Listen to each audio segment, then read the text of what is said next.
இருந்துச்சு, அது ஒரு பெரிய கொம்பு வச்சுருந்தது, என்ன வந்து முட்டை வந்துச்சுன்னு சொல்லலாம். அதை நான் என்ன நினச்சிக்குவேன், அதை செம்மறியாடாக நான் கற்பனை பண்ணிக்குவேன். இன்னொருத்தவங்க வெள்ளாடை கற்பனை பண்ணிக்குவாங்க, இன்னொருத்தவங்க கொரா ஆடை கற்பனை பண்ணிக்குவாங்க, இன்னொருத்தவங்க கெடா ஆடை கற்பனை பண்ணிக்குவாங்க. நீங்கள் சொன்னது ஒன்று தான், பார்த்த உங்களுக்கு தான் அது கெடா ஆடா கொரா ஆடா அது வெள்ளாடா செம்மறி ஆடாலாம் உங்களுக்கு தான் தெரியும். அப்போது தரிசனங்களை வெளிப்பாடுகளை வார்த்தை வடிவில் கொண்டு வருவது, அதுதான் தீர்க்க தரிசனங்கள். இவங்களாம் தூரத்திலிருந்து கடவுளை பார்த்தவங்க, தூரத்திலிருந்து கடவுளுடைய அன்பை ருசித்தவர்கள். கர்த்தர் எப்படிப்பட்டவர் என்பதை கிட்டே இருந்து பார்க்கல, தூரத்திலிருந்து பார்த்து அவருடைய அன்பை, அவருடைய நடத்துதலை, அவருடைய செயல்களை புரிந்து கொண்டு அதை வார்த்தை வடிவில் தீர்க்க தரிசனமாக சொன்னார்கள். அதெல்லாம் அப்படியே 100% இருக்கணும்னு அவசியம் இல்லை. ஆனால் இங்கே ஒருத்தர் வந்திருக்கிறார், அவர் யாருன்னா இயேசு கிறிஸ்து. இவர் எங்கேருந்து பார்த்தார்னா தூரத்தில் இருந்து பார்க்கல, பிதாவினுடைய மடியிலிருந்து கொண்டு பிதாவை அணு அணுவாய் பார்த்தவர். பிதா எப்படிப்பட்டவர் அப்படின்னா, எந்த தீர்க்கதரிசி சொல்றது நம்பக்கூடாது. 1000 தீர்க்கதரிசிகள் பலவிதமாக சொல்லியிருக்கலாம். இயேசு கிறிஸ்து ஒருத்தர் மாத்திரம் வித்தியாசமாய் போதிப்பாருன்னு சொன்னால் இதை மட்டும்தான் நீங்கள் நம்பணும். இல்லைங்க, ஏசாயா சொல்லிட்டாருங்க, எலியா பாருங்க அக்கினி இறக்குனவர், அவர் சொல்லியிருக்கிறாரு. மோசே பாருங்க செங்கடலை 2 பிளந்தார், அவர் சொல்லியிருக்கிறாரு. அதை விட்டுடணும், அப்போ ஏசு சொன்னதை எடுத்துக்கணுமான்னு கேட்டாக்க நான் சொல்கிறேன், மோசே இல்லை, மோசேக்கு தாத்தா வந்து சொன்னால் கூட அவரை விட்டுட்டு எதை தான் எடுத்துக்கொள்ளணும், இயேசு கிறிஸ்து சொல்கிற உபதேசத்தை தான் எடுத்துக்கொள்ளணும். ஏன்னா இவர் தான் கர்த்தர், உபதேசங்களுக்கெல்லாம் ஊற்றே இவர் தான், சத்தியத்துக்கெல்லாம் ஊற்றே இவர் தான். இவருக்கு பேரே சத்தியம். இவருக்கு பேரே என்ன? சத்தியம். சத்தியமாவது என்ன? சத்தியம்னா ஒன்றும் இல்லை, இயேசு தான் சத்தியம். எனவே இந்த பக்கம் 1000 தீர்க்கதரிசிகள் எழும்பி 1000 காரியங்களை சொன்னாலும் இயேசு கிறிஸ்துக்கு அதுக்கு எதிராக உன்னை சொல்வார்னா அதுதான் சரி. அந்த அளவுக்கு தேவ பிள்ளைங்க தீர்க்கதரிசிகளை காட்டிலும் இயேசுவை முக்கியப்படுத்தணும். ஏன்னா பிதாவாகிய தேவனே அவரை முக்கியப்படுத்தியிருக்கிறாரு. எந்த தீர்க்கதரிசியும் பார்த்து இவர் என் நேசகுமாரன், இவரில் பிரியமாக இருக்கிறேன்னு சொன்னதே கிடையாது. ஆனால் தம்முடைய குமாரன் இயேசு கிறிஸ்துவை பார்த்து தான் சொன்னார், இவர் என் நேசகுமாரன், இவரில் நான் பிரியமாக இருக்கிறேன். இயேசு கிறிஸ்து வந்து பார்த்தீங்கன்னா ஜெபம் பண்ணும் பொழுது அவர் மறுரூபமாகிறார். ஜெபம் பண்ணும் பொழுது மறுரூபமாகிறார். மறுரூபமாகும் பொழுது என்ன நடக்குதுன்னு கேட்டாக்கா, அங்கே பாருங்க, மறுரூபமாகும்பொழுது அங்கே வந்து தீர்க்கதரிசிகள் எலியா போன்ற நபரெல்லாம் அங்கே வந்து அந்த இடத்துல நிற்கிறத பார்க்குறாங்க. அவர்களோடு ஆண்டவர் இயேசு பேசி கொண்டிருக்கிறார். இதெல்லாம் பார்த்த உடனே நம்ம சீஷர்கள்லாம் சொல்கிறாங்க, மோசேக்கு ஒரு கூடாரமும் எலியாவுக்கு ஒரு கூடாரமும் உமக்கு ஒரு கூடாரமும் இங்கே போட்டுடலாமா அப்படின்றாங்க. அவங்க அப்படி நினைக்கிறாங்க. என்னன்னா, மோசையும் விட்டுற வேண்டாம், எலியாவையும் விட்டுற வேண்டாம். ஏன்னா எலியா வந்து அக்கினி இறக்கி வைராக்கியமாய் வாழ்ந்த மனுஷன், அவரையும் விட்டுற வேண்டாம். மோசே 6 லட்சத்துக்கும் அதிகமான ஜனங்களை வழிநடத்திட்டு போனார், அவரையும் விட்டுற வேண்டாம். நீங்கள் தேவகுமாரன்னு சொல்கிறீங்க, உங்களையும் விட்டுட வேண்டாம். எனவே என்ன செய்யலாம், 3 பேருக்கும் ஒரு கூடாரத்தை போட்டுருவோம் இந்த இடத்துல அப்படின்னு சொல்லி அவங்க என்ன செய்கிறாங்கன்னாக்க இப்போ யோசிக்கிறாங்க.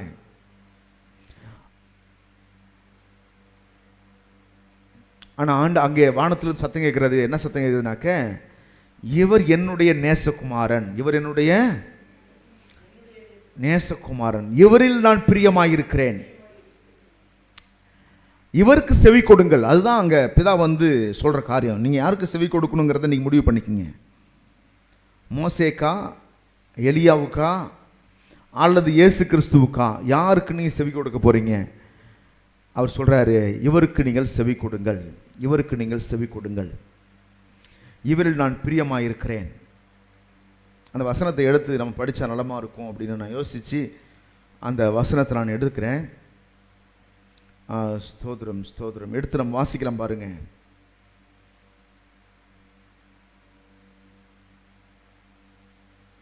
லூக்கான சுவிசேஷ புஸ்தகம் 9வது அதிகாரம் 29வது வசனம். லூக்கான சுவிசேஷ புஸ்தகம் 9வது அதிகாரம் 29வது வசனத்தை படிங்க. அவர் ஜெபம் பண்ணுகையில் என்ன நடந்துச்சு? அவருடைய முகரூபம் மாறிற்று. இயேசு கிறிஸ்து ஜெபம் பண்ணையில் அவருடைய முகரூபம் மாறிற்று.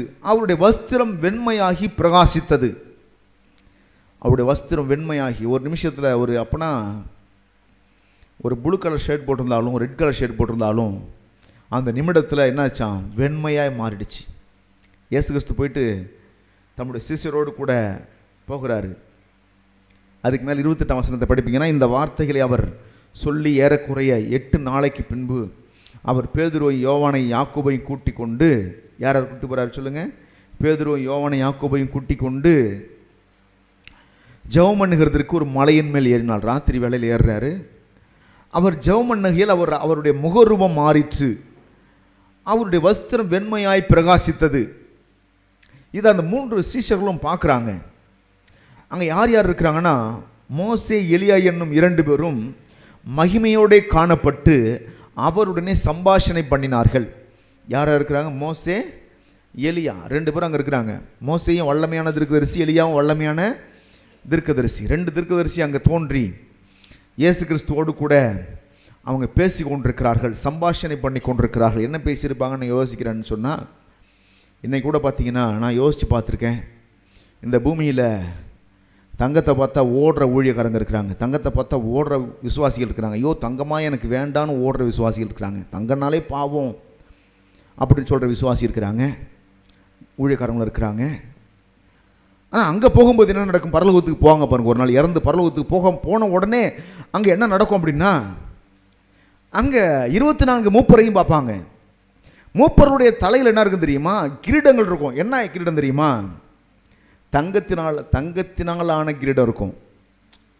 நிறைய பேருடைய போதனை என்னென்னா, தங்கத்தை அங்கே வந்து கர்த்தர் தரையில் தானே போட்டிருக்கிறாரு, அது எதுக்கு நம்ம காதில் போட்டுக்கணும் கழுத்தில் போட்டுக்கணும்னு நினைக்கிறாங்க. ஆனால் பரலோகத்துக்கு போகும்பொழுது அங்கே தங்கத்தை எங்கே போட்டிருக்கிறாங்க? தங்கத்தை கிரீடமாக செஞ்சு தலையில் வைத்திருக்கிறாங்க. பாருங்க, அங்கே அவங்க பார்க்குற விதமே வேற, அங்கே பார்க்குற தரிசனமே வேற. 4வது அதிகாரம், வெளிப்படுத்தின விசேஷம் 4வது அதிகாரத்தை எடுத்துக்கொண்டு படிப்பீங்கன்னு சொன்னாக்க,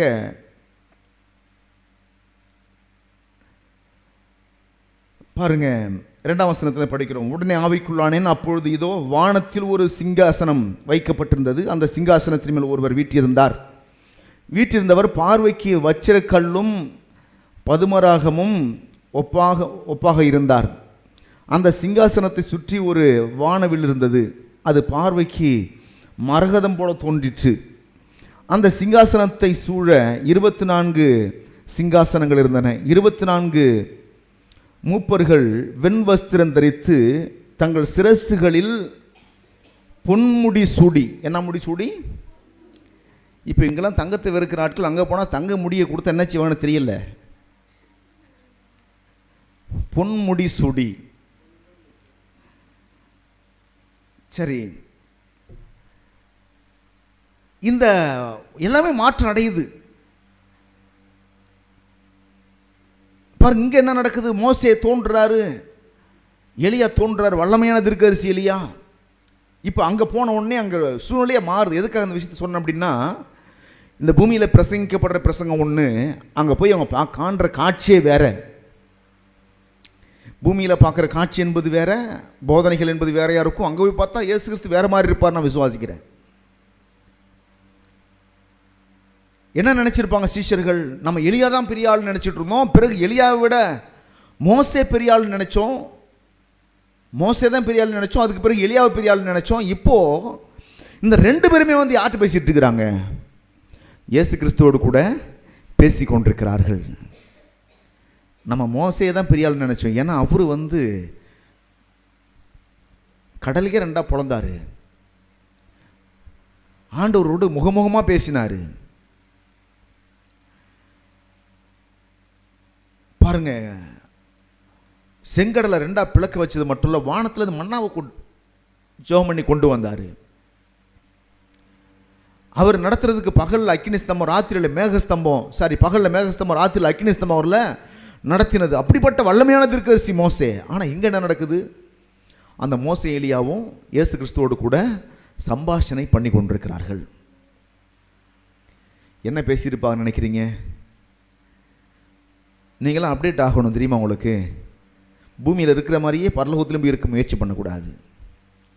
பரலோகத்துக்கு போனால் தங்கத்தை கிரீடமாக கொடுத்தா வேணாண்டவரேன்னு சொல்லக்கூடாது. இல்லாண்ட தங்கம்னா பாவம், நான் அப்படி தான் போதிச்சிட்டாங்க. எனக்கு தங்கத்தை பார்த்தாலே எனக்கு அலர்ஜியாக இருந்தது. நீங்கள் வந்து தங்கத்தை கிரீடத்தை கொடுக்குறீங்க, இது என்ன அநியாயம், பார்த்து தூக்கி தள்ள வச்சுக்கிறதா, வேணாண்டவரேன்னு சொல்லக்கூடாது. அங்கே போனவொடனே தங்கத்தை கொடுத்தா உடனே தங்கத்தில் கிரீடத்தை கொடுத்தா என்ன செய்யணும்? வாங்கி தலையில் வைத்து கொள்ளணும். அதில் எத்தனை நட்சத்திரங்களை பதிச்சிருந்தாலும் சந்தோஷப்படணும். இல்லை நான் அப்டேட் ஆக மாட்டேன், நான் பூமியில் இருந்த மாதிரியே தான் இருப்பேன்னு அங்கே போய் என்ன சொல்லக்கூடாது, அடம் பிடிக்கவே கூடாது. ஒருவேளை இங்கே இருக்கிற சில காரியங்கள் அங்கே மாறுதுன்னு சொன்னால் அதுக்கேற்ற மாதிரி தன்னை அப்டேட் பண்ணி கொள்ளணும். இப்போ மோசையும் எலியாவும் பார்த்தீங்கன்னா 2 பேரும் வித்தியாசமான தீர்க்கதரிசிகள். மோசே வித்தியாசமான தீர்க்கதரிசி, எலியா வித்தியாசமான தீர்க்கதரிசி. ஆனால் 2 பேருமே என்ன செய்கிறாங்க? இயேசு கிறிஸ்துவோடு கூட சம்பாஷணை பண்ணினார்கள். இப்போ சீஷர்களுக்கு குழப்பம் வந்து போச்சு. என்ன குழப்பம் வந்துச்சுன்னு கேட்டால், நாம் நினச்சோம் மோசே தான் பெரிய தீர்க்கதரிசி, இயேசு கிறிஸ்துவெல்லாம் அந்த மோசேக்கு கீழே தான் நினச்சோம். நாம் நினச்சோம் எலியா தான் பெரிய தீர்க்கதரிசி, மோசேலாம் இயேசு கிறிஸ்துவெல்லாம் எலியாவுக்கு கீழே தான் நினச்சோம். ஆனால் இங்கே என்ன நடக்குதுன்னா, இந்த 2 பேருமே வந்து இயேசு கிறிஸ்துவோடு கூட சம்பாஷணை பண்ணி கொண்டிருக்கிறாங்க. என்ன பேசினாங்கன்னு தெரியல. என்ன பேசியிருந்திருப்பாங்கன்னு நான் நினைக்கிறேன்னா, இப்படி பேசியிருந்திருக்கலாம் ஒரு வேளை. ஐயா, உங்களை பார்க்கணுங்க எத்தனை வருஷம் தவம் கிடந்தது தெரியுமா? உங்களை கண்டு பூமியில் ஒரு மனுஷன் உயிரோடு கூட வாழ முடியாது, இன்றைக்கி நான் உங்களை பார்க்குறது பெரிய பாக்கியம். நீங்கள் தேவகுமார்னா பூமியில் வந்திருக்கிறீங்க, இந்த உலகமேந்து உங்களை பார்க்குது. ஒரு காலத்தில் உங்களை பார்த்தா மனுஷன் செத்தே போயிடுவோம். அப்படிப்பட்ட பிரகாசமுடையவராக நீங்கள் இருந்தீங்க, வல்லமை உள்ளவராக நீங்கள் இருந்தீங்க. நீங்கள் இன்றைக்கி மனுஷ ரூபத்தில் வந்து நிற்கிறத பார்க்கும்பொழுது என் கண்ணை நம்ப முடியலை. என்ன ஆச்சரியம் இது! உங்களை பார்க்குறதுக்கு நான் 40 நாள் உபவாசம் கிடந்து கண்மணில் வெடிப்பில் மறைச்சி உங்கள் முதுகுதான்ட்டு காட்டினீங்க. இன்றைக்கி நான் வந்து உங்களை நேராக பார்க்குறேன்னு சொன்னால் என்ன பெரிய ஆச்சரியம்! அதோட பெரிய ஆச்சரியம், இந்த மனிதர்கள் மத்தியில் நீங்கள் உலாவுறீங்களா, அது ரொம்ப ஆச்சரியமாக இருக்குது. உங்களோட வல்லமை நேராக பார்த்தோம். வானம் அவ்வளோ பெருசு இருக்குது, பூமி இவ்வளோ பெருசு இருக்குது, நட்சத்திர மண்டலங்கள்லாம் இருக்குது, அதையெல்லாம் படைத்து ஆள்றவர் நீங்கள். இந்த பூமியில் மனுஷனை போல் நிற்கிறத பார்க்குறப்ப ரொம்ப ஆச்சரியமாக இருக்குதுங்க யான்னு யாரெல்லாம் சொல்லியிருப்பாங்க? எலியாவும் மோசேயும் ஆண்டவரை பார்த்து சொல்லியிருந்திருப்பாங்க, சம்பாஷணை படி இருந்திருப்பாங்க. இயேசு கிறிஸ்துவோடு அவங்களோடு பேசி கொண்டிருக்கிறார். இதை பார்த்த உடனே சீஷர்கள்லாம் பாருங்கள், அங்கே அவருடைய முகம் மாறிடுச்சு. என்ன எப்படி மாறி இருக்கும் நான் யோசிக்கிறேன்னு சொன்னால், அவர் பரலோகத்தில் எப்படி இருந்திருப்பாரோ அப்படி மாறி இருக்கும் நான் நினைக்கிறேன். பூமிக்கு வரும்பொழுது அடிமையின் ரூபம் எடுத்து மனுஷர் சாயலாகி வந்தார். அவருடைய ரூபமே மனுஷர் சாயல் கிடையாது. அவர் ரூபமே வந்து அடிமையின் ரூபம் கிடையாது. நமக்காக அடிமையின் ரூபம் எடுத்தார். அந்த ஒடுங்கி போன முகம் அது வறுமையினுடைய வெளிப்பாடு. ஒடுங்கி போன முகம்னா நிறைய பேர் இயேசு கிறிஸ்து காட்டும்பொழுது இந்த கண்ணமெல்லாம் குழி விழுந்து அப்படியே பள்ளமா 10 நாள் பட்டினி கிடந்தது போல காட்டுவாங்க, சாப்பாடே கிடைக்காதவர் போல காட்டுவாங்க. அப்படி ஒரு ஆள் இயேசு கிறிஸ்து இருந்திருப்பார்னு சொன்னாக்க அது அடிமையின் ரூபம், அது ஒரிஜினல் ரூபம் கிடையாது. ஒரிஜினல் ரூபம் எப்படி இருந்திருக்கும் நான் விசுவாசிக்கிறேன்னா, இந்த ஒடுங்கி போகிறது வறுமையின் நிறம் என்று சொன்னால், வறுமையின் வடிவம் என்று சொன்னால், நல்லா புசு புசுன்னு இருக்கிறது தான் செழுமையின் வடிவமாக இருக்க முடியும். பரலோகத்தில் குறை இருக்காதுன்னு சொன்னால் இங்கே ஒடுக்க அங்கே இருக்காதுன்னு விசுவாசிக்கிறேன். ஆமேன்னு சொல்லலாமா?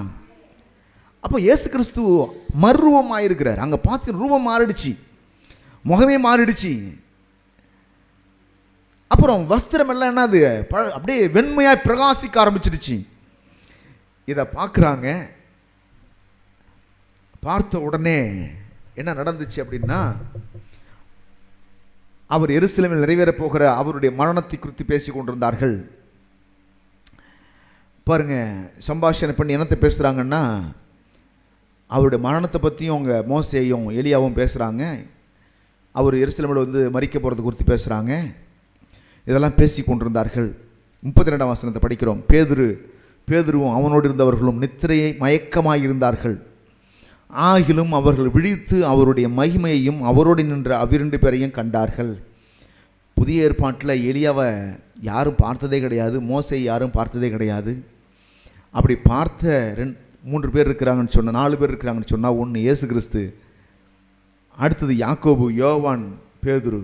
இந்த 3 பேர் தான், 4 பேர் தான் மோசையை புதிய ஏற்பாட்டில் வாழ்ந்த மக்கள் நேராக பார்த்தவர்கள்.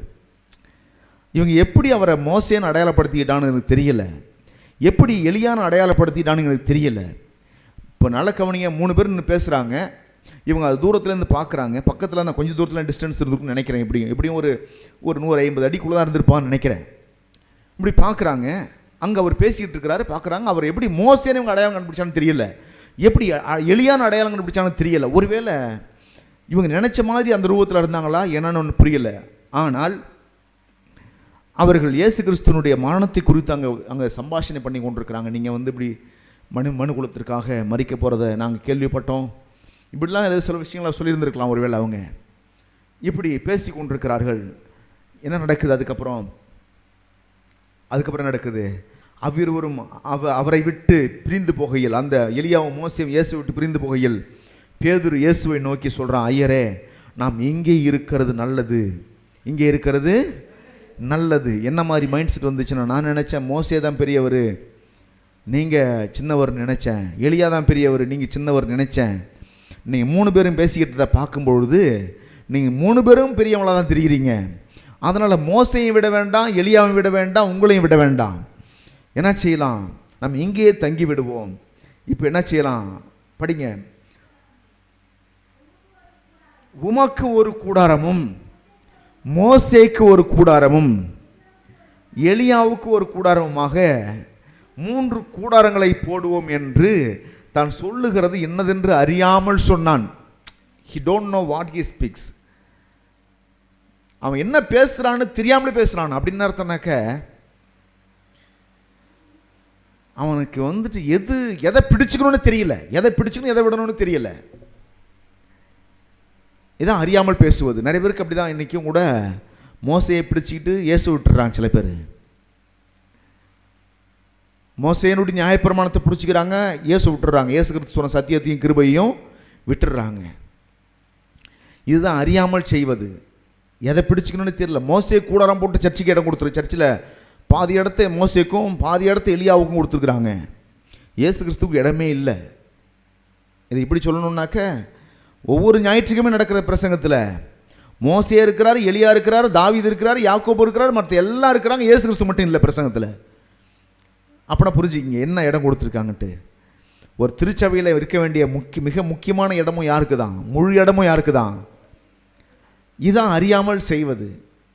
ஒரு பிரசங்கத்தில் இயேசு கிறிஸ்துன்ற வார்த்தை கூட உச்சரிக்காமல் ஒரு பிரசங்கத்தை செஞ்சு முடிச்சிடுவாங்கன்னா, இயேசு கிறிஸ்து மரணத்தையும் உயிர் தேடுதலையும் அவர் நமக்கு என்ன செய்து முடித்தார்னு அதை பற்றி எதையும் பேசாமல் ஒரு பிரசங்கத்தை செய்து முடிச்சிடுவாங்கன்னா அங்கே இயேசுக்கு இடம் தரணும்னு அர்த்தம். இப்போ அறியாமல் என்ன செய்யறான், 3 பேருக்கும் கூடாரம் போடலாம், 3 பேரும் முக்கியமானவர்கள் தான், 3 பேருடைய கோட்பாடுகள் முக்கியமானது, 3 பேருடைய உபதேசம் முக்கியமானது என்பது போல் அவன் சொல்கிறாங்க. உடனே இப்படி அவன் பேசுகையில் ஒரு மேகம் வந்து அவர்கள் மேல் நிழலிட்டது. இப்போ வந்துருச்சு மேகம். இப்போ இயேசு கிறிஸ்து சொன்னாலும் அவங்க திருந்த மாட்டாங்க. இவங்களுக்கு திருந்துறதுக்கு இயேசு கிறிஸ்து சொன்னால் திருந்த மாட்டாங்க. மேகம் வருது, வந்து அவங்க மேல் அப்படியே நிழலிடுது. மேகம் வந்து நிழலிட்டது. என்ன நடந்தது, அவர்கள் அந்த மேகத்துக்குள் பிரவேசிக்கையில், மேகம்னா இந்த ஊட்டி பக்கம்லாம் போனீங்கன்னாக்க மலையை தழுவிக்கிட்டு மேகம் போகும். நீங்கள் பார்த்தீங்கன்னா அப்படி மேகம் அப்படி கடந்து போகிறத பார்க்க முடியும். மலையில் அப்படியே தவழ்ந்து மேகம் வரும். நம்மளாம் வானத்தில் மேகம் போய் தான் பார்த்துருப்பீங்க. நீங்கள் நம்ம ஊர்லலாம் மலை பிரதேசங்களுக்கு போனீங்கன்னாக்க மலைகளில் மேகம் தவழ்ந்து போகிறத பார்க்க முடியும். மிஸ்ட் வந்துச்சும்பாங்க. ஊட்டி சைடெலாம் போனீங்கன்னாக்க மிஸ்ட் வந்துச்சும்பாங்க. அப்படின்னு அர்த்தம்னாக்கா அது அப்படியே கிராமப்புறங்கள் கூட அப்படி இறங்கி வந்துடும். சில சமயத்தில் மிஸ்ட் வந்துச்சுனாக்க கண்ணு தெரியாது, எதிரில் உள்ளவங்க தெரிய மாட்டாங்க, எல்லாம் அப்படியே மூடிடும். லைட்டு போட்டால் தான் போக முடியும். அதுவும் இந்த ஹாலோஜன் லைட்டு போட்டால் தான் எதில் இருக்கிற வாகனமே தெரியும். மிஸ்ட் வந்து அப்படி ரோட்டையே மறைச்சிடும் ஃபுல்லாக. அப்படி ஒரு மேகம் வந்து என்ன நடக்குதுன்னா, இந்த இடத்துல அப்படி மூடி இருக்குது. அவங்க 3 பேரையும் 4 பேரையும் சேர்த்து மூடி இருக்குது. இனிமேல்லாம் இயேசு கிறிஸ்து சொல்ல அவங்க திருந்த மாட்டாங்கன்ற முடிவுக்கு ஆண்டு வந்துட்டார் போல் இருக்கு. இப்போ என்ன சொல்கிறாரு, மேகம் மூடினது. மூடின உடனே என்னாச்சு, அவர்கள் அந்த மேகத்துக்குள் பிரவேசிக்கையில் சீஷர்கள் பயந்தார்கள். ஐயோ என்னடா அது, திடீர்னு ஒரு மேகம் வந்து அப்படியே உள்ளே போயிட்டுமேன்ட்டு பயந்துக்கிட்டு இருக்கிறாங்க. அப்பொழுது தான் சத்தம் கேட்குது. இயேசு கிறிஸ்து ஞானஸ்நானம் பெற்ற பொழுது எந்த சத்தம் யோவான் காதில் விழுந்துச்சோ அதே சத்தம் இன்னைக்கு இந்த 3 பேர் காதலையும் விழுகிறது. இயேசு கிறிஸ்துவுக்கு ஞானஸ்நானம் கொடுத்த பொழுது இதே சத்தம் தான் கேட்டுச்சு. என்ன சத்தம், இவர் என் நேசகுமாரன், இவர் என்னுடைய நேசகுமாரன், இவரில் நான் பிரியமாயிருக்கிறேன் என்று யோவான் ஸ்நானனுக்கு ஆண்டவர் சொன்னார். இங்க என்ன சொல்றார் அப்படின்னா, இவர் என்னுடைய நேசகுமாரன், இவருக்கு செவி கொடுங்கள். நீங்க பார்த்த எலியாவை பார்த்திருக்கலாம், மோசையை பார்த்திருக்கலாம், ஆயிரக்கணக்கான தீர்க்கதரிசிகளை நீங்க பார்த்திருக்கலாம். நீங்கள் செவி கொடுக்க வேண்டிய ஒரு மிக முக்கியமான நபரை நான் சொல்றேன். அவங்கெல்லாம் தீர்க்கதரிசிகள், என்னுடைய வேலைக்காரர்கள், என் வீட்டில் வேலை பார்த்த வேலைக்காரர்கள் தீர்க்கதரிசிகள் எனக்கு இருந்தார்கள். ஆனால் இவர் என்னுடைய வேலைக்காரன் கிடையாது, இவர் என்னுடைய நேசகுமாரன். He is my beloved son. இவருடைய வார்த்தைகளுக்கு செவி கொடுங்கள், இவருடைய சத்தியத்திற்கு செவி கொடுங்கள். இந்த மேகத்திலிருந்து சத்தம் தோன்றி அங்க பேசின உடனே பாருங்க, வசனத்தை படிக்கிறோம், இவர் என்னுடைய நேசகுமாரன், இவருக்கு செவி கொடுங்கள் என்று மேகத்திலிருந்து சத்தம் உண்டாயிற்று. அந்த சத்தம் உண்டாகையில் இயேசு ஒருவரே காணப்பட்டார். தாங்கள் கண்டவைகளில் ஒன்றையும் அவர்கள் அந்நாட்கள் ஒருவருக்கும் சொல்லாமல் அடக்கி வைத்திருந்தார்கள்.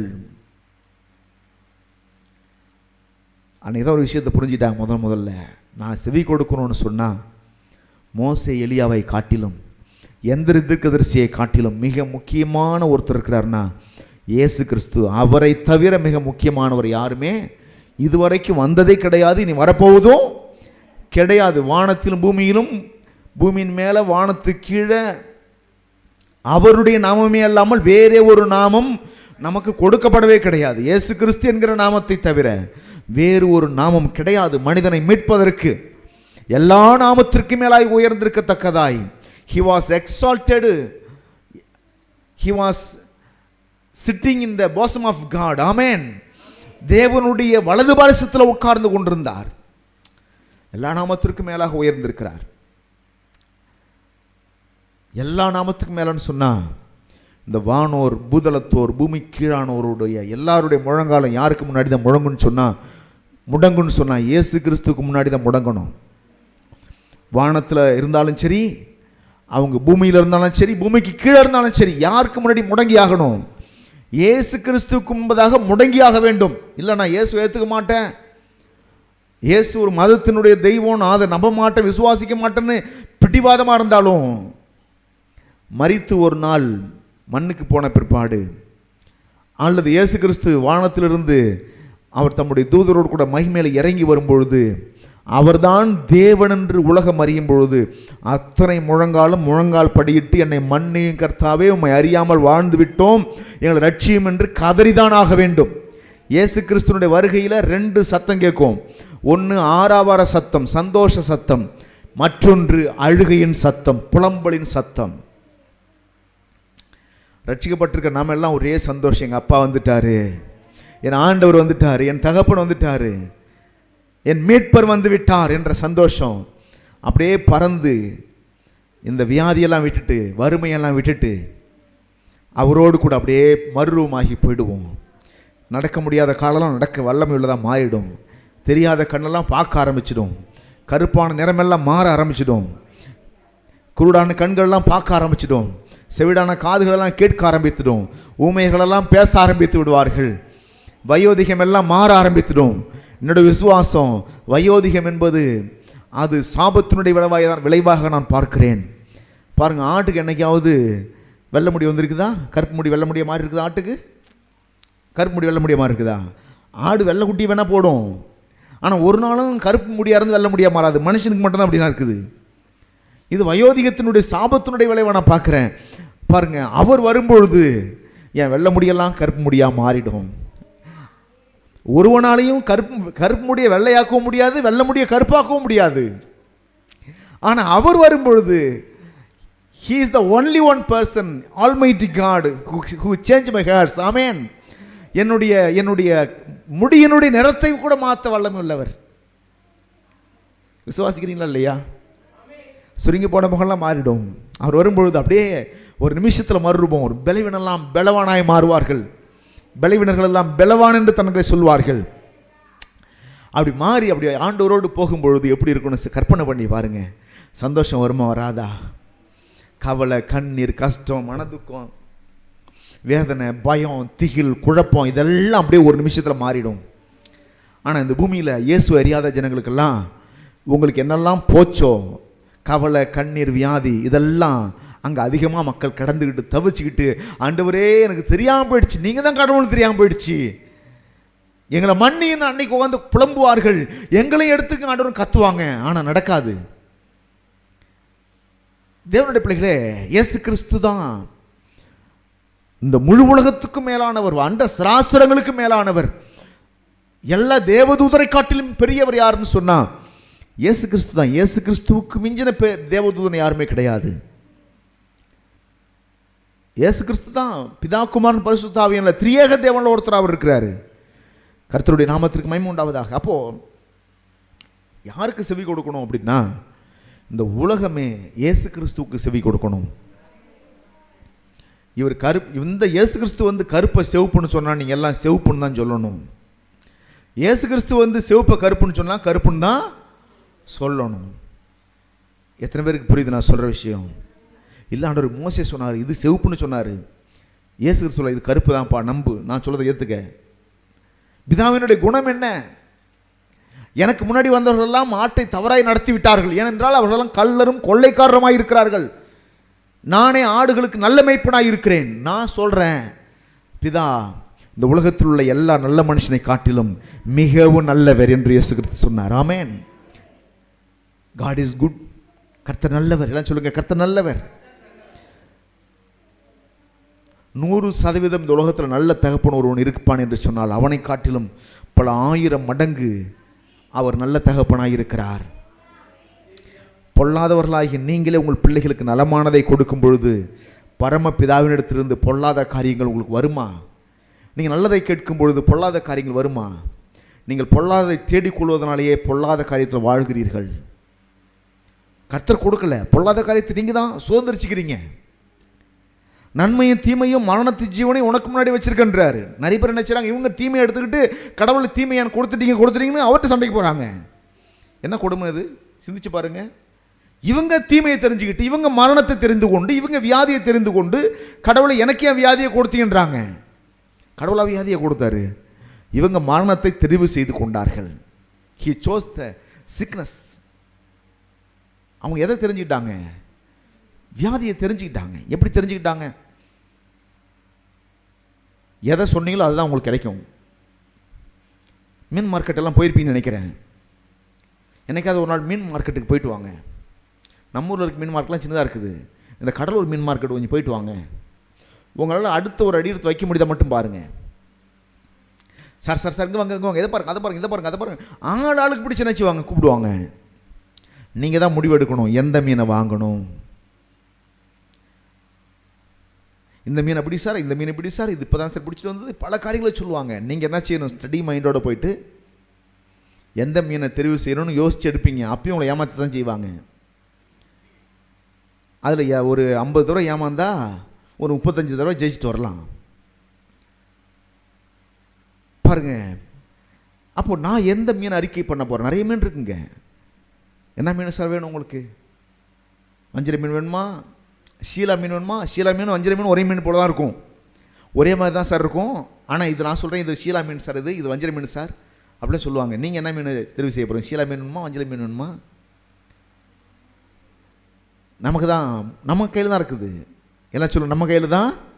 அங்கே போயிட்டு நீங்களா பார்த்து ஏதோ ஒரு மீன் கொடுங்க சார் அப்படி சொன்னால் நல்லா இருக்குமா? சொல்லி பாருங்க, நீங்களா பார்த்து வச்சு மீனை கொடுங்க. அங்கே நொந்தது வீணாக போனது அதை எடுத்து கொடுப்பாங்க கையில். அப்படி தான் கொடுத்துருவாங்க, ஏமாற்றிடுவாங்க. மக்கள் தெரிவு செய்து கர்த்தர் கொடுக்கல. அப்பா எப்படிப்பட்டவர்னா நல்லவர். ஆமேன்னு சொல்லலாமா? நன்மையானதை கொடுக்கிறவர். நன்மையான எந்த ஈவும் பூரணமான எந்த வரமும் ஜோதிகளின் பிதாவிடத்திலிருந்து இறங்கி வருகிறது. அவரிடத்தில் வேற்றுமை நிலை எதுவுமே இல்லை, எவ்விதமான மாறுதலும் அவரிடத்தில் இல்லை. ஆமேன்னு சொல்லலாமா? அப்போ அவர் அப்படியே தான் இருக்கிறாரு, அன்சேஞ்சபிள் கார்டாக இருக்கிறாரு. பாருங்க, அவரை பக்கத்திலிருந்து பார்த்தவர் தான் இயேசு கிறிஸ்து. பிதாவுக்கு எது பிடிக்கும் எது பிடிக்காதுன்னு கிட்ட இருந்து பார்த்து அவருடைய குணத்தை ஆராய்ச்சி பண்ணி நமக்கு போதிச்சிருக்கிறாரு. அப்போ நம்ம எதை கற்றுக்கொள்ளணும் அப்படின்னா, இயேசு கிறிஸ்து என்ன சொல்றாரு பிதாவை பற்றி, இயேசு கிறிஸ்து என்ன சொல்றாரு பிதாவுக்கு பிடித்த காரியங்களை பற்றி, அதை தான் நம்ம பார்க்கணும். அதில் ஒரு காரியத்தை தான் கடந்த நாட்களில் பார்த்து கொண்டு வருகிறோம். How to pray and God. தேவனிடத்தில் எப்படி ஜெபம் பண்ணுவது, எப்படி ஜெபம் பண்ணுறது. ஜெபம்னு சொன்னால் நிறைய பேர் நினச்சிட்டு இருக்காங்க, ஜெபம் தானே இது எனக்கு தெரியுமே. நல்ல சத்தமாக ஜெபம் பண்ணால் பவரான ஜெபம், சத்தம் இல்லாமல் ஜெபம் பண்ணால் பவர் இல்லாத ஜெபம். வார்த்தைகளை அடிக்கடிக்கு ஜெபம் பண்ணால் கருத்தான ஜெபம், வார்த்தை சரியில்லாமல் ஜெபம் பண்ணால் கருத்து இல்லாத ஜெபம். இதானே சொல்கிறீங்க? அதெல்லாம் கிடையாது. வார்த்தை ஜாலத்துக்கு மயங்குகிறவர் கர்த்தர் கிடையாது. இருதயத்தின் எண்ணங்களை எல்லாம் அறிந்திருக்கிறவர் கர்த்தர். ஆமேன்னு சொல்லலாமா? நீங்கள் ஜெபிக்க வர்றதுக்கு முன்னாடியே உங்களுடைய நினைவுகள் என்னன்னு தெரியும், உங்கள் எண்ணம் என்னன்னு தெரியும், எதுக்கு ஜெபம் பண்ண வரீங்கன்னு தெரியும். அவரை யாரும் ஏமாற்றவும் முடியாது, மயக்கவும் முடியாது. அவர் மயக்கிறதுக்கு மருந்து உலகத்தில் கிடையாது. அவரை மயக்கத்தக்க முழங்கால்கள் எதுவுமே கிடையாது. அவர் மயங்குவதற்கும் ஒரு வல்லமை இல்லாத தேவன் அல்ல. மனுஷனை பார்த்து ஏமாறுவதற்கு வல்லமை இல்லாத தேவன் அல்ல. அவர் மனுஷனுடைய உள்ளிந்திரியங்கள் எல்லாம் ஆராய்ந்து அறிகிற தேவன். நம்ம எதுக்காக சத்தமாக ஜெபம் பண்ணுறோம், எதுக்காக கத்துறோம், எதுக்காக நீண்ட நேரம் ஜெபம் பண்ணுறோம், எதுக்காக சந்தியில் ரோட்டில் நின்று ஜெபம் பண்ணுறோம், எதுக்காக ஆலயத்தில் நின்று ஜெபம் பண்ணுறோம், எதுக்காக சந்தை வெளியில் நின்று ஜெபம் பண்ணுறோம், இது எல்லாம் அறிந்திருக்கிற தேவன். நம்ம எந்த விதமான மாய்மாலத்தையும் அவற்றை காட்ட முடியாது. அப்போ ஜெபம் என்பது என்னென்னா மாய்மாலமாக இருக்கக்கூடாது. ஜெபம் என்பது ஒரிஜினலாக இருக்கணும். அங்கே எந்த விதமான கலப்படம் வந்துடக்கூடாது. மாய்மாலத்தை கலந்து கடவுளை மயக்க முயற்சி பண்ணக்கூடாது. நிறைய பேர் இப்படி நினச்சிட்டு இருக்காங்க, ஜெபம்னு சொன்னால் இதோ அந்த யோகா பண்ணுறது போல். அங்கே அப்படி தான் நினச்சிடுறாங்க. ஒரே வார்த்தையை ஒரு 1000 தடவை உச்சரிக்கணும், 1008 தடவை இந்த மந்திரத்தை ஓதுனா இது நடக்கும். அதை போல் இங்கேயும் வந்துட்டு ஸ்தோத்திரம் ஸ்தோத்திரம் 1008 தடவை சொன்னாக்க இது நடக்கும். அப்படிலாம் அங்கே ஒன்றும் யாரும் மயக்கலாம் முடியாது. மந்திரங்களுக்கு கடவுள்கள் கட்டுப்பட்டனன்னு மற்ற வேதங்கள்லாம் சொல்லுது. ஆனால் பைபிள் அப்படி சொல்லலை. மந்திரங்களுக்கு இயேசு கிறிஸ்து கட்டுப்பட்டவர் இல்லை. எத்தனை பேருக்கு நான் சொல்றது புரியுது உங்களுக்கு? அவருடைய கையை தடுத்து என்ன செய்கிறீர் என்று சொல்லத்தக்க பூமியில் ஒருவனுமே கிடையாது. There is no one to stop his hand. What are you doing? No one can ask this question unto God. Amen. இந்த கேள்வி யார் என்ன செய்ய முடியாது? ஆண்டவர்கிட்ட போய் கேட்க முடியாது. என்ன கேட்கணும்? என்ன ஆண்டவர் செய்றீங்க, கொஞ்சம் நிறுத்துங்க, ஸ்டாப் யுவர் ஹேண்ட் சொல்ல முடியாது. அப்படி சொல்லத்தக்க மனுஷன் உலகத்தில் யாருமே கிடையாது. அவருடைய கையை தடுக்கத்தக்க மனுஷன் யாரும் கிடையாது. கையை வளைக்கத்தக்க மனுஷன் யாரும் கிடையாது. அவரை வளைக்கிறதுக்கு ஒரே ஒரு ஆயுதம் தான் பூமியில் இருக்குது. அது என்ன ஆயுதம் கேட்டால் அன்பு என்கிற ஆயுதம். அன்பினால் அவரை நீங்கள் வளைக்கலாம். ஆண்டவர் அன்புக்கு மட்டும்தான் என்ன செய்வார்னாக்கா அப்படியே மயங்கிடுறார். அன்பினால தான் அவர் என்ன செய்கிறாருனாக்க அன்புள்ள தேவ பிள்ளைகளை பார்க்கும்பொழுது மனது உருகுகிறார். அவராக மனது உருகுகிறார். ஆமேன். ஏன்னா அவர் அன்பாக இருக்கிறதுனால தான் அன்புள்ள தேவ பிள்ளைகளை பார்த்தாக்க அவருடைய பிள்ளைகளை பார்த்தா அவர் கொஞ்சம் மனசு பதற ஆரம்பிக்குது. பிள்ளைகள் மேலே அளவற்ற பாசம் வச்சிருப்பதுனால பிள்ளைகளை பார்த்தா அவரால் தாங்கிக்க முடியல. அவங்கள பார்த்து மனது உருகிறாரு, அவங்களுக்காக இறங்குகிறாரு, அவங்களுக்காக பரிதபிக்கிறங்கிறாரு தேவனுடைய பிள்ளைகளே. அப்போது ஜெபம் என்பது நம்ம நினச்சிருக்க தவறான சில கோட்பாடுலாம் வைத்துக்கொண்டு அந்த கோட்பாட்டின் அடிப்படையில் கடவுளை மயக்கி விடலாம், ஏமாற்றி விடலாம் நினைச்சா முடியவே முடியாது. சரி, அப்போ ஜெபம் எப்படி தான் பண்ணணும்? ஜெபம் தேவையில்லையா? அப்போ கிறிஸ்தவத்துக்கு ஜெபம் தேவையில்லையா? அப்போ நீங்கள் ஜெபத்தை முக்கியப்படுத்தணுன்றீங்க, படுத்தக்கூடாதுன்றீங்க, இப்படி ஜெபம் பண்ணக்கூடாதுன்றீங்க, அப்படி ஜெபம். அப்போ ஜெபம் வந்து தேவையில்லையான்னு கேட்டால் ஜெபம் தேவை. ஏன் தேவை? ஜெபம் இல்லைன்னு சொன்னால், ஜெபிக்கலைன்னு சொன்னால் அந்த உலகத்தில் எதையும் மாற்றவே முடியாது. எதுக்காக ஜெபம் பண்ணுறோம்? என்னால் முடியல ஆண்டவரே, நீங்கள் நினச்சா எனக்கு அது செய்து முடித்து கொடுக்க முடியும் என்று ஜெபிக்கிறோம். ஜெபம் என்பது என்னென்னா, என்னால் சரி செய்ய முடியாத என் வாழ்க்கையை கடவுள்கிட்ட கொடுத்து நீங்கள் அதை சரி செய்யுங்கன்னு ஒப்பு கொடுக்கறதுக்கு பேர் தான் ஜெபம். எல்லாம் சொல்லுங்கள், என்னால் சரி செய்ய முடியாத என் வாழ்க்கையை கடவுள்கிட்ட ஒப்பு கொடுத்து ஆண்டவர் நீங்கள் என் வாழ்க்கையை சரி செய்து கொடுங்கன்னு சொல்லி ஒப்பு கொடுப்பதுக்கு பேர் தான் ஜெபம். அதாவது தேவ சித்தத்துக்கு நம்ம அர்ப்பணிப்பது. ஜெபம் என்பது கட்டளையாகவே இருக்கக்கூடாது. கர்த்தாவே அதை செய்யுங்க, இதை பண்ணுங்க, அப்படி செய்யுங்க, இப்படி செய்யுங்கன்னு அவருக்கு ஆலோசனைலாம் கொடுத்துட்டு இருக்க வேண்டாம். நம்முடைய எல்லா பிரச்சனையும் அவருக்கு தெரியும். இப்போ என்ன செய்யறோம்? ஆண்டவரே இது என்னால் முடியல, என்ன நீங்கள் செய்யக்கூடிய மனுஷனாக வச்சுருக்கிறீங்க, என்னை சம்பாதிக்க தான் சொன்னீங்க, நான் சம்பாதிக்கிறேன், உழைக்கிறேன், ஆனால் எனக்கு என்ன செய்ய மாட்டேது, வருமானம் கையில் தங்க மாட்டேங்குது, என்னன்னு தெரியல. நீங்கள் சொன்னீங்க உழைங்கன்னு சொன்னீங்க, நானும் உழைக்கிறேன், வேலை செய்கிறேன், எனக்கு லாபம் சரியாக வர மாட்டேங்குது, என்னன்னு தெரியல. இப்போ என் பிஸ்னஸ் உங்கள் கையில் கொடுக்குறேன், நான் உழைக்கிறேன், நீங்கள் தான் எனக்கு லாபத்தை அதிகமாக்கி கொடுக்கணும்.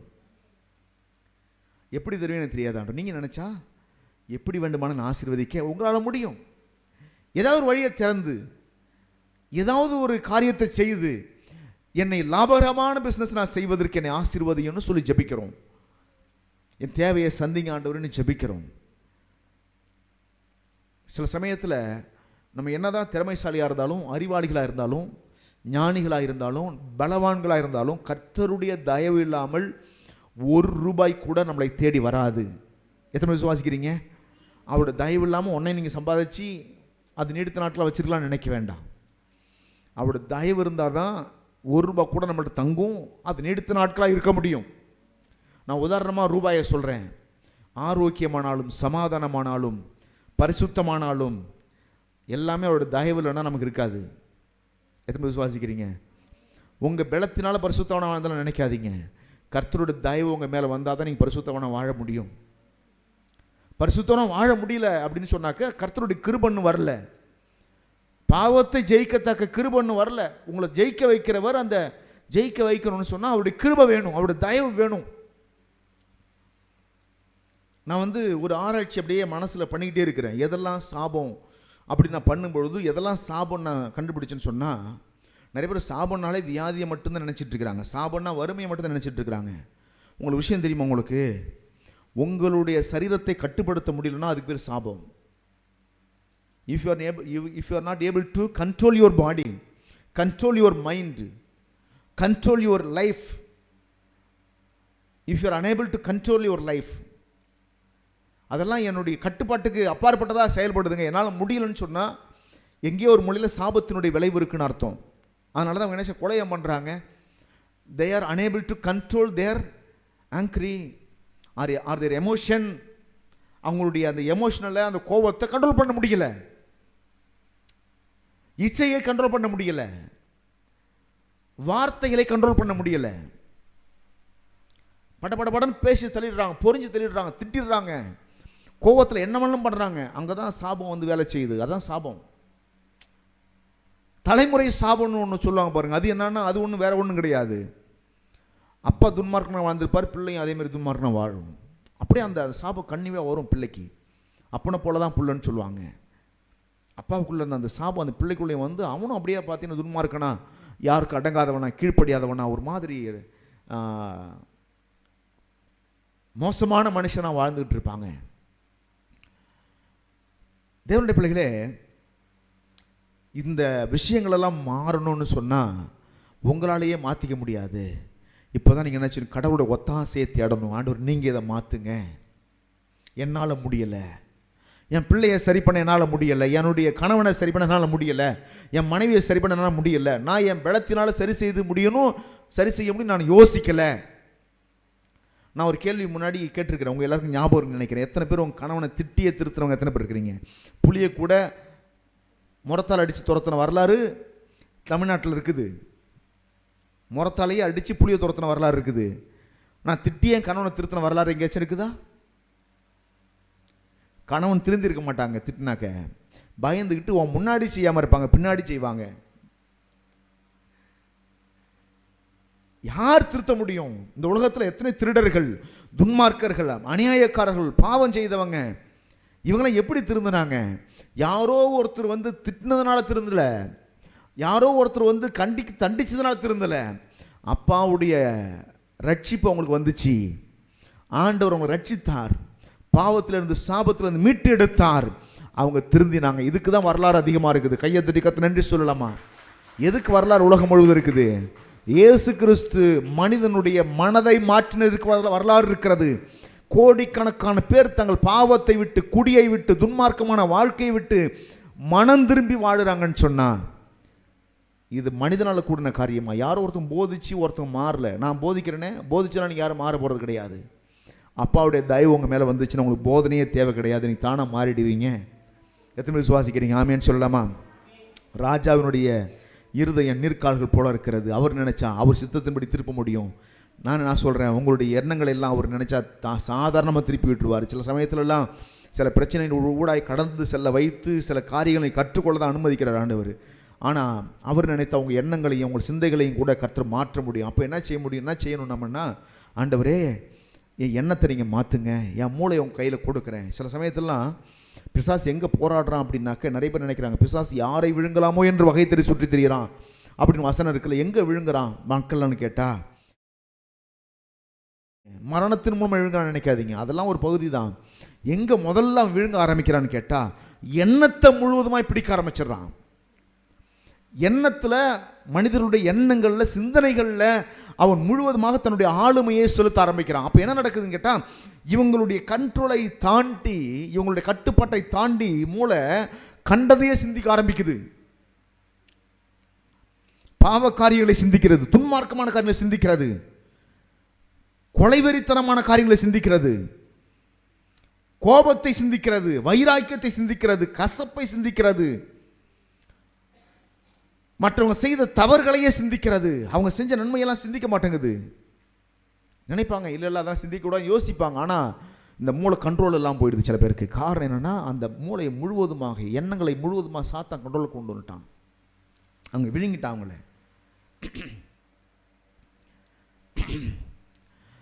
தேவனுடைய பிள்ளைகளே, இப்போ இந்த பிசாசு ஜெயிக்கணும் அப்படின்னு சொன்னாக்க உங்கள் கண்ட்ரோலுக்கு அப்பாற்பட்ட விதத்தில் நடக்கிற காரியங்களும், கட்டுப்பாட்டுக்கு அப்பாற்பட்ட விதத்தில் நடக்கிற காரியங்களை நீங்கள் ஜெயிக்கணும்னா அதுக்கு ஒரே ஒரு வழி தான் இருக்குது. அது என்ன வழின்னு கேட்டால், உங்களால் முடியாதவைகள் தேவனால் தான் முடியும். எல்லாம் சொல்லுங்க, மனுஷனால் கூடாதவைகள் தேவனால் கூடும்.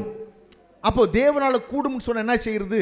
இப்போ இந்த பிரச்சனை நானே சுமந்துட்டு கூடாது, நானே பார்த்தாலும் போய் மனுஷன் சண்டை போட்டு நிற்கக்கூடாது, என் எதிராளியோடு சண்டை போட்டு நிற்கக்கூடாது, மோதிக்கிட்டு முட்டிக்கிட்டு பேசிக்கிட்டு கோவப்பட்டு இருக்கக்கூடாது. நான் இந்த பிரச்சனையை முழுவதுமாக கடவுள்கிட்ட ஒப்படைக்கணும். அதுக்கு பேர் தான் ஜெபம். அதுக்கு தான் ஜெபம் தேவை. ஜெபம் என்பது கடவுளோடு பண்ணுகிற அக்ரிமெண்ட். ஜெபம் என்பது தேவனோடு பண்ணுகிற அக்ரிமெண்ட். அப்படின்னு என்ன அர்த்தம்னாக்கா, நம்ம கடவுள் ஒப்பந்தம் பண்ணுறோம். ஆண்டவரே என் வாழ்க்கையை உன் கையில் கொடுக்குறேன், என் ஆவி ஆத்மா சரீரத்தை உன் கையில் கொடுக்குறேன், நீங்கள் என் வாழ்க்கையை சரி பண்ணுங்க. என் வாழ்க்கையினுடைய இந்த பகுதியில் வியாதி இருக்குது, என் வாழ்க்கையினுடைய இந்த பகுதியில் வறுமை இருக்குது, என் வாழ்க்கையோட இந்த பகுதியில் விரக்தி இருக்குது. காரணம் என் பையன் சரியில்லை, என் மனைவி சரியில்லை, என் கணவன் சரியில்லை, எங்கள் பெற்றோர் சரியில்லை, என் பிஸ்னஸில் வேலை செய்கிற ஆட்கள் சரியில்லை, என்னை ஏமாத்துறாங்க, என் பக்கத்து வீட்டுக்காரன் சரியில்லை, என் சொத்தை அபகரிக்க நினைக்கிறாங்க. இதெல்லாம் கடவுள்கிட்ட ஒப்படைக்கணும். ஆண்டவர் உங்கள்கிட்ட ஒப்பு கொடுக்குறேன், நீங்கள் இதை சரி பண்ணுங்க. எனக்கு தெரியல, நான் சண்டை போட்டு எனக்கு டென்ஷன் தான் வருது, மனசில் கவலை தான் இருக்குது, விரக்தி தான் இருக்குது, பயம் தான் இருக்குது, என்னால் முடியலை. நீங்கள் நினச்சா இதை சாதாரணமாக சரி பண்ணி கொடுக்கலாம் ஆண்டவரே அப்படின்னு கடவுளோடு அதை பிரச்சனையை விட்டு கொடுத்து அக்ரிமெண்ட் போடுவது போல் வாயினால் அக்ரிமெண்ட் போடுற. ஆண்டவரே எனக்கு கொடுக்குறேன், என் ஆவி ஆத்மா சரீரத்தை கொடுக்குறேன், என் வாழ்க்கையை கொடுக்குறேன், நீங்கள் இதில் ஆளுகை செய்யுங்க. ஆண்டவர் சொல்கிறாரு, இந்த ஜாதி பிசாசு ஜபத்தினாலும் உபவாசத்தினாலுமே அன்றி மற்ற விதத்தினாலும் புறப்பட்டு போகாது. உங்கள் வாழ்க்கையில் சில காரியம்லாம் உங்களுக்கு கண்ட்ரோல் பண்ணிகிட்டே இருக்குதா? எப்படி தான் வெளில போகாது? ஜபத்தினால தான் வெளில போகும். ஏன்னா சொல்லுங்க, ஜபத்தினால தான். தேவனுடைய கட்டுப்பாட்டுக்கு நீங்கள் வரணும்னு சொன்னால் ஜபிக்கணும். உங்கள் வாழ்க்கையை கடவுளோட கையில் ஒப்பு கொடுக்கணும், ஆண்டவர்கிட்ட ஒப்பு கொடுக்கணும். ஆண்டவரே நீங்கள் என் வாழ்க்கையை பொறுப்பெடுத்துக் கொள்ளுங்கன்னு அவர்கிட்ட அர்ப்பணிக்கணும். பிறகு அவர்கிட்ட நீங்கள் கேட்கணும். ஏன்னா நீங்கள் அவர்கிட்ட கேட்டு பெற்றுக்கொள்வதற்கான தகுதி உள்ளவர்கள். எல்லாம் சொல்லுங்கள், கடவுள்கிட்ட கேட்டு பெற்றுக்கொள்ள முழு தகுதியும் உங்களுக்கு இருக்குது. ஆமேன். உங்களுக்கான ஆசீர்வாதம் எல்லாம் எங்கே இருக்குதுன்னு கேட்டால் ஆண்டவர்கிட்ட இருக்குது. எப்பொழுதுமே பிதாக்கள் வைக்கிற சுதந்திரம் தான் பிள்ளைகளுக்கு சொத்தாக மாறுது. பிதாக்கள் வைக்கிற சுதந்திரம், நம்முடைய பிதா வைத்திருக்க சொத்தெல்லாம் நமக்கு சுதந்திரமாய் கொடுக்கப்படுகிறது. ஆமேன். ஆரோக்கியத்துக்கு அவர் சொந்தக்காரராக இருக்கார், அது எனக்கு பங்கு இருக்குது, உங்களுக்கு பங்கு இருக்குது. பொருளாதாரத்துக்கு அவர் சொந்தக்காரராக இருக்கார், அதில் உங்களுக்கு எனக்கு பங்கு இருக்குது. ஆமேன். மகிழ்ச்சிக்கு அவர் சொந்தக்காரராக இருக்கிறாரு, அன்புக்கு சொந்தக்காரராக இருக்கிறார், அதில் உங்களுக்கு எனக்கும் பங்கு இருக்குது. நம்மளாம் எப்படிப்பட்டவர், நமக்கு என்ன பெயர் கொடுக்கப்பட்டிருக்குன்னா, பவுல் நம்மளை பார்த்து என்ன சொல்கிறாருன்னா, நம்ம எல்லாம் பங்காளிகள் அப்படின்றார். எல்லாம் சொல்லுங்கள், பங்காளிகள். இந்த மாதிரி ஆள் சொல்லுங்கள், உடன் சுதந்திரர்கள், உடன் பங்காளிகள். தேவனுடைய நன்மைகளை பங்கு போட்டு ஆள்வதற்கான பங்காளிகள். பங்காளின்னு அர்த்தம், பங்கு போட்டு ஆள்கிறவர்கள். ஒரு சொத்து இருக்குது, 2 பிள்ளைங்க இருக்கிறாங்க. மூத்த பிள்ளைக்கு பாதி சொத்து, இளைய பிள்ளைக்கு பாதி சொத்து. நீ கிழக்க போனால் நான் மேற்க, நீ தெற்க போனால் நான் வடக்க. உனக்கு கிழக்கு சொத்துனா எனக்கு மேற்கு சொத்து, உனக்கு பாதி பாகம்னா எனக்கு பாதி பாகம். நீ பிள்ளைன்னு சொன்ன நானும் பிள்ளை. உங்களுக்கு கடவுள்கிட்ட ஆண்டவர்கிட்ட ஜெபித்து நன்மைகளை பெற்றுக்கொள்ள முழு சுதந்திரம் இருக்கிறது. ஏனென்று சொன்னால் நீங்கள் தேவனுடைய பிள்ளைகளாக இருக்கிறீர்கள். நீங்க கேட்டால் அவர் இல்லைன்னு சொல்ல முடியாது. நீங்க கேட்டால் கொடுக்க மாட்டேன்னு சொல்ல மாட்டார். காரணம், நீங்கள் முழு சுதந்திரவாளிகள், உடன் பங்காளிகள். அவருடைய வேருத்துக்கும் சாரத்துக்கும் உடன் பங்காளிகளாக இருக்கிறோம். சொல்லுங்க, வேருக்கும் சாரத்துக்கும் உடன் பங்காளியாக இருக்கிறோம். வேறுன்னு சொன்னால் இயேசு கிறிஸ்து, வேறுன்னு சொன்னால் இயேசு கிறிஸ்துவின் வம்சம், வேறுன்னு சொன்னால் அவர் மேல் வைக்கிற ஐக்கியம். அதுக்கும் சாரம் என்று சொன்னால் இயேசு கிறிஸ்து மூலமாக உண்டாகிற ஆசீர்வாதங்கள், பொருளாதார வாழ்வு, ஆரோக்கியம், சமாதானம், இதெல்லாம் இயேசு கிறிஸ்து மூலம் உண்டாகிற ஆசீர்வாதங்கள். பரிசுத்தம், பரலோகம், இதெல்லாம் இயேசு கிறிஸ்து மூலம் உண்டாகிற ஆசீர்வாதங்கள். இதுலேயும் உங்களுக்கெல்லாம் பங்கு இருக்கிறது. அதனால் என்னைக்கு நீங்கள் இயேசு எடுத்துக்கிட்டீங்களோ அன்னைக்கு உங்கள் பெயரானது எங்கே எழுதப்பட்டிருக்குது? பரலோகத்திலே உங்கள் பெயரானது எழுதப்பட்டிருக்கிறது. எல்லாம் சொல்லுங்கள், பரலோகத்தில் உங்கள் பெயரானது இயேசுவை ஏற்றுக்கொண்ட அந்த நாளே உங்களுக்கு சுதந்திரம் எங்கே கொடுக்கப்பட்டிருக்கு தெரியுமா? பரலோகத்தில் சுதந்திரம் கொடுக்கப்பட்டிருக்குது. பரலோகத்தினுடைய குடிமக்களாக நீங்கள் மாறி விடுகிறீர்கள். பரலோகத்தில் உங்களுக்கு சொத்து இருக்குது. எல்லாம் சொல்லுங்கள், பரலோகத்தில் உங்களுக்கு சொத்து இருக்குது. பூமியில் வேண்டுமானால் ₹1 வழி இல்லாத நபராக இருக்கலாம், கவலைப்பட வேண்டாம். பரலோகத்தில் பெரிய சொத்துக்கு அதிபதியாக நீங்கள் இருக்கிறீங்க. பரலோக ராஜ்யம் அவர்களுடையதுன்னு கர்த்தர் சொல்கிறார். ஆமேன். பரலோகமும் அவர்களுடையது, பரலோக ராஜ்யமும் அவர்களுடையது. பரலோகத்தில் இருக்கிற ஆசீர்வாதத்தெல்லாம் கொண்டு வந்து மனுஷனுக்கு கொடுக்கறதுக்கு பேர் தான் பரலோக அரசாங்கம். பரலோக அரசாங்கம் செய்து பரலோகத்தில் எனக்கு என்னுடைய சொத்தை கொண்டு வந்து பூமியில் எனக்கு கொடுக்குது. அதுதான் அந்த பரலோக அரசாங்கம் செய்யுது. கர்த்தர் உங்களை ஆசீர்வதிப்பாராக. அப்போ தேவனுடைய பிள்ளைகளே, ஜெபம் என்பது என்னன்னா தேவனோடு பண்ணுகிற அக்ரிமெண்ட். ஜெபம் என்பது நீங்கள் கேட்பதற்கு தகுதி உள்ளவர்களாக இருக்கிறீர்கள். நீங்கள் கேட்டால் அவர் கொடுப்பதற்கு தகுதி உள்ளவராக இருக்கிறார். ஆமேன். உண்மையுள்ள தேவனாக இருக்கிறார். வேதத்தில் வாசிக்கிறோம் பாருங்க, மத்தேயு 21 அதிகாரம் 22 வசனத்தையும் மார்க் 11 அதிகாரம் 24 வசனத்தையும் படிப்பீங்கன்னா ஆண்டவர் சொல்றாரு, நீங்கள் விசுவாசம் உள்ளவர்களாய் ஜெபத்திலே எவைகளை கேட்பீர்களோ அவைகளை எல்லாம் பெறுவீர்கள். பக்கத்தை கைப்பிடி சொல்லுங்களேன். நீங்கள் விசுவாசம் உள்ளவர்களாய் ஜெபத்திலே எவைகளை கேட்பீர்களோ அவைகளை எல்லாம் பெறுவீர்கள். எத்தனை விசுவாசிக்கிறீங்க? பெறுவோன்னு விசுவாசிக்கிறீங்களா? இன்னும் கேட்குற ஜெபம் என்னைக்காதான் ஒரு நாள் பதில் கொண்டு வரும். ஆமேன்.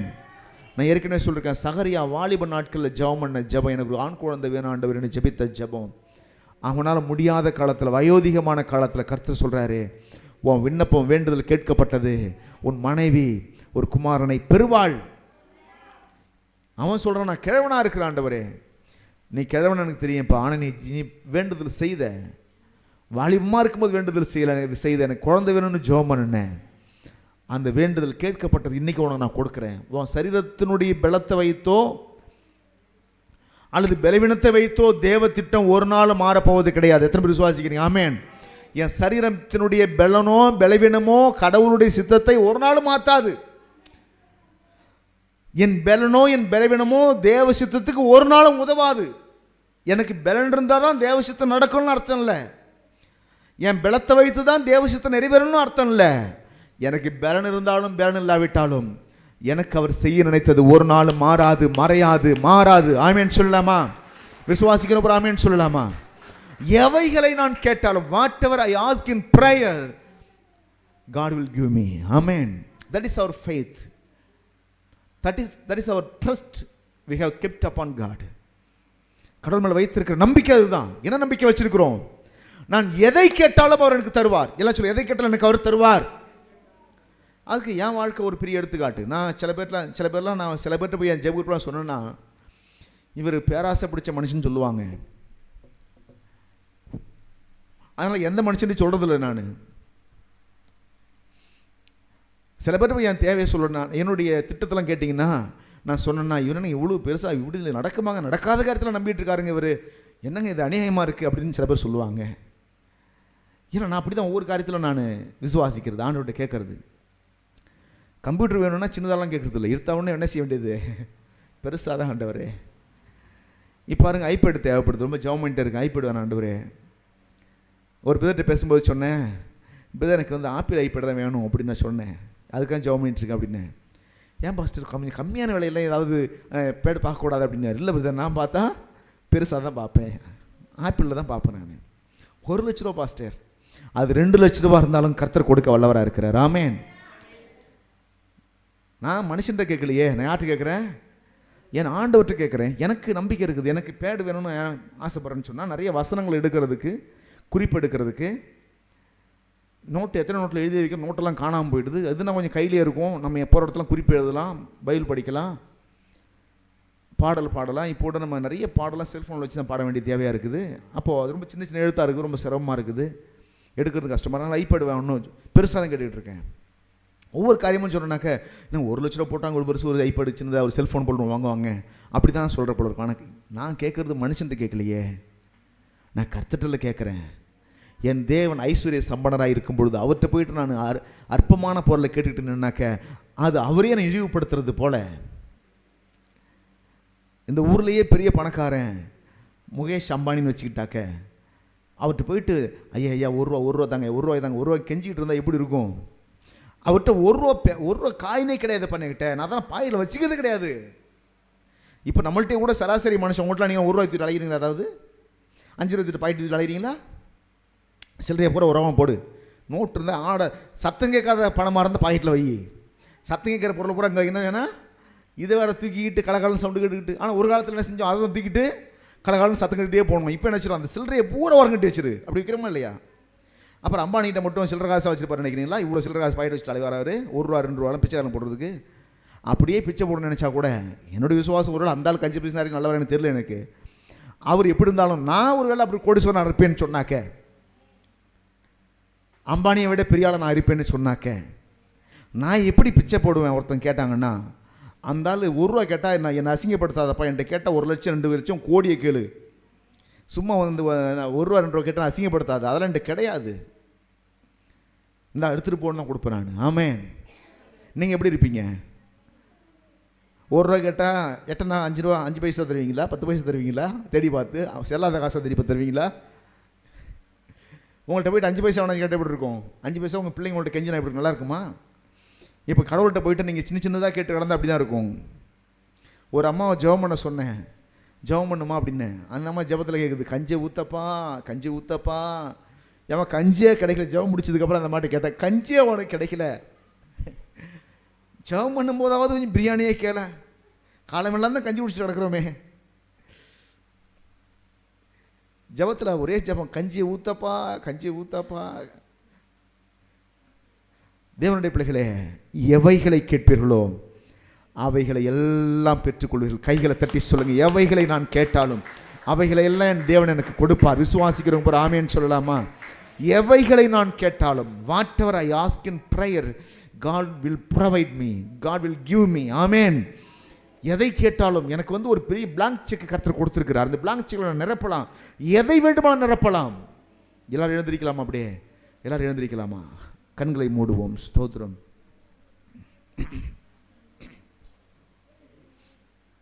எல்லாரும் ஒப்பு கொடுங்க. இன்னைக்கு ஆண்டவர்கிட்ட கேட்க போறீங்க, எது வேணும் உங்களுக்கு? ஜெபத்தில் எவைகளை கேட்பீர்களோ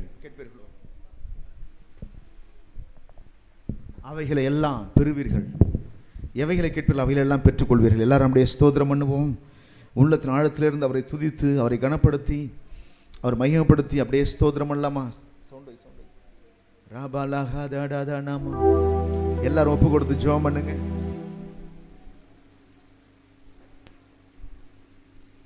நன்றி பரிசுத்த ஆவியானவரே, ஸ்தோத்திரம் ஆண்டவரே. ஓ, நாங்கள் கேட்பதை விட அதிகமாய் செய்கிற தேவன் நீங்கப்பா. ஆண்டவரே ஸ்தோத்திரம், ஆண்டவரே ஸ்தோத்திரம், ஆண்டவரே ஸ்தோத்திரம். மலைகளெல்லாம் உன் வழிகளாகும், உன் பாதைகள் உயர்த்தப்படும். மலைகளெல்லாம் உன் வழிகளாகும், உன் பாதைகள் உயர்த்தப்படும். வாலாக்காமல் உன்னை தலையாக்குவார், கீழாக்காமல் உன்னை மேலாக்குவார். வாலாக்காமல் உன்னை தலையாக்குவார், கீழாக்காமல் உன்னை மேலாக்குவார். உன் தலையை உயர்த்துவார், உன்னை மேன்மைப்படுத்துவார். உன் தலையை உயர்த்துவார், உன்னை மேன்மைப்படுத்துவார்.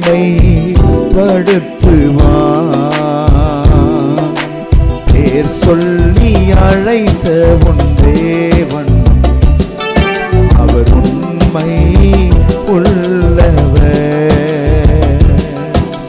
பேர் சொல்லி அழைத்த உன் தேவன் அவர் உண்மை உள்ளவர். கர்த்தரே உந்தன் மேய்ப்பராவார், உந்தன் தண்ணீரை துடைத்திடுவார். கர்த்தரே உந்தன் மேய்ப்பராவார், உந்தன் தண்ணீரை துடைத்திடுவார்.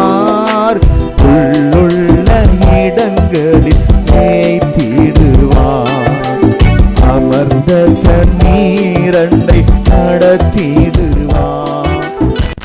உள்ளுள்ள இடங்களில் மேய்த்திடுவார், அமர்ந்த தண்ணீரண்டை நடத்திடுவார். உன் தலையை உயர்த்துவார், உன்னை மேன்மைப்படுத்துவார்.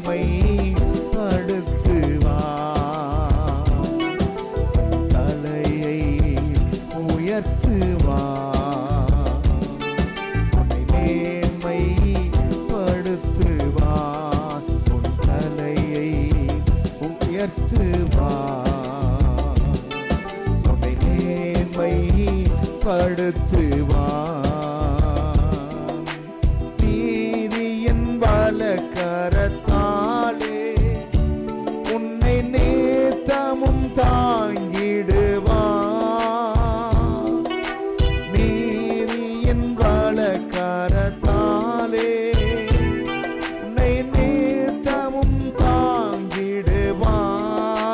தாயை போல் உன்னை தேற்றிடுவார், தாபரமாய் உன்னை அணைத்திடுவார்.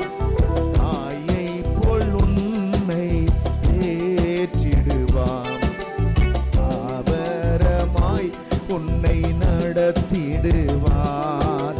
உன் தலையை உயர்த்துவார், உன்னை மேன்மைப்படுத்துவார். உன் தலையை உயர்த்துவார், உன்னை மேன்மைப்படுத்துவார். பேர் சொல்லி அழைத்த உன் தேவன் உன்னை உண்மை உள்ளவர். பேர் சொல்லி அழைத்த உன் தேவன் அவர் உண்மை உள்ளவர். உன் தலையை உயர்த்துவார், உன்னை மேன்மைப்படுத்துவார்.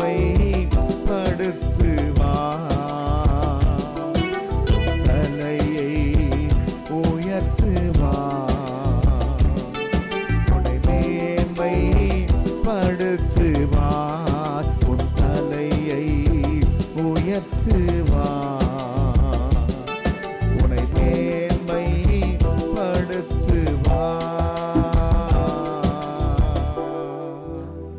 எல்லாரும் ஒப்பு கொடுத்து ஜெபம் பண்ணலாம். ஆண்டவர் நல்ல பிதாவே, ஆண்டவர் இயேசு நாமத்தினால் இந்த நேரத்தில் உன்னுடைய பிள்ளைகள் எதையெல்லாம் கேட்கிறாங்களோ, அவங்க வாழ்க்கையில் எதெல்லாம் நடக்கணும்னு சொல்லி எதிர்பார்க்குறாங்களோ, இந்த நிமிடத்தில் என் தேவனாய்க்கிறதுல அதையெல்லாம் செய்வீராகப்பா. எந்தெந்த காரியம் நடக்கணும்னு சொல்லி அவங்க வாஞ்சியோடு ஏக்கத்தோடு இந்த இடத்துல கூடியிருந்தாலும், அதை அவங்க இருதயத்திலிருந்து கேட்டாலும் என் தேவனாய்க்கிறதுல அதை அப்படியே செய்வேன்னு சொல்லுகிறவர். ஓ, இந்த நல்ல காலை நேரத்தில் பிதாவே, உடைய பிள்ளைகளுடைய வேண்டுதலை கேட்டு உடைய பிள்ளைகளுடைய வாழ்க்கையில் அற்புதங்களை செய்வீராக. அவருடைய கவலை கண்ணீரெல்லாம் துடைப்பீராக, கஷ்டங்களை எல்லாம் மாற்றுவீராக, வேதனையெல்லாம் மாற்றுவீராக. அவருடைய வாழ்க்கையில் அற்புதங்களை செய்யுங்கப்பா, அதிசயங்களை செய்யுங்கப்பா. கண்ணீர் விட்ட நாட்கள் போதுமாண்டவர், அழுத நாட்கள் போதுமாண்டவரே, துன்பத்தின் நாட்கள் போதுமாண்டவர். இப்படி பிள்ளைகளுடைய வாழ்க்கையில் அற்புதங்களை செய்யுங்கப்பா. அவங்க வியாதியை மாற்றுங்க, வறுமையை மாற்றுங்க, கஷ்டத்தை மாற்றுங்க. வாழ்க்கையில் செழிப்பை கொடுங்க ஆண்டவரே, பொருளாதார வாழ்வை கொடுங்க ஆண்டவரே. உம்முடைய பிள்ளைகள் கோடா கோடியாய் பெருகட்டும் என்று சொல்லி ஜெபிக்கிறேன். இந்த ஆண்டுல நன்மையை சுதந்திரி